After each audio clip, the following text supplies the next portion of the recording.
توحید کی امانت سینے میں ہے ہمارے، آسان نہیں مٹانا نام و نشان ہمارا۔ توحید محترم حضرات، دوستوں اور بھائیوں، توحید یہ لفظ ہر مسلمان کو ایک نہ ایک بار ضرور سنا ہوگا، لیکن یہ سوال ہے کہ توحید ہے کیا؟ کیا صرف یہ کہہ دینا کہ اللہ ایک ہے توحید ہے یا توحید ہے؟ نہیں بھائیوں، توحید کا مطلب ہے کہ ہم اللہ کو اس کی ذات سے، اس کی عبادت سے، اس کی صفات میں ایک مانیں اور کسی کو اس کا شریک نہ مانے۔ یعنی ہمارا پیدا کرنے والا کون؟ اللہ۔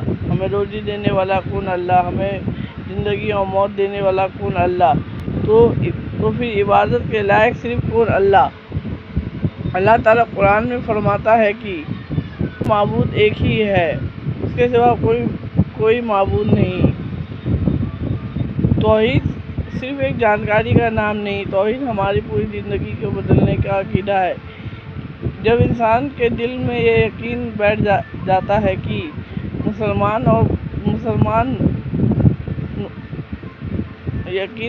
جاتا ہے کہ نقصان اور فائدہ اصل میں اللہ کے ہاتھ میں ہے، تو وہ لوگوں سے ڈر کر اپنے دین کو سودا نہیں کرتا۔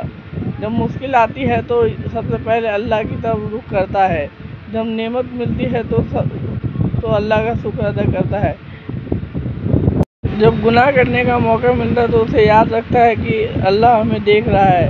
تو یہی توحید کا اثر ہے۔ لیکن بھائیوں، ہمیں اپنے آپ سے ایک سوال کرنا چاہیے، کیا ہماری زندگی میں بھی توحید کا اثر دکھائی دیتا ہے؟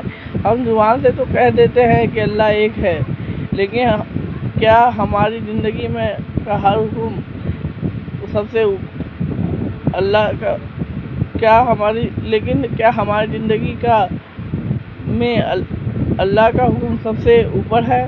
ہم کہتے ہیں کہ اللہ پر بھروسہ ہو، لیکن پریشانی آتے ہی ہمارا دل کسی طرف بھاگتا ہے۔ یہی جگہ ہے جہاں ہم نے اپنے ایمان کو جانچنا چاہیے۔ نبی کریم صلی اللہ علیہ وسلم نے سب سے پہلے کس چیز کو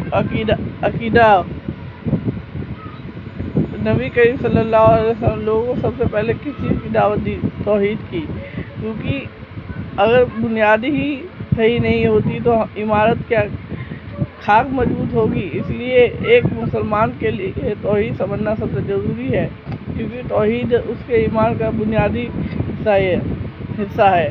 ہم صرف توحید کو سننے نہیں بلکہ اسے سمجھنے اور دل میں اتارنے اور اپنی زندگی میں لاگو کریں گے۔ اللہ ہمیں توحید کو سمجھنے پر قائم رکھے اور اسی حالات میں دنیا کی جانے کی توفیق عطا فرمائے۔ آمین۔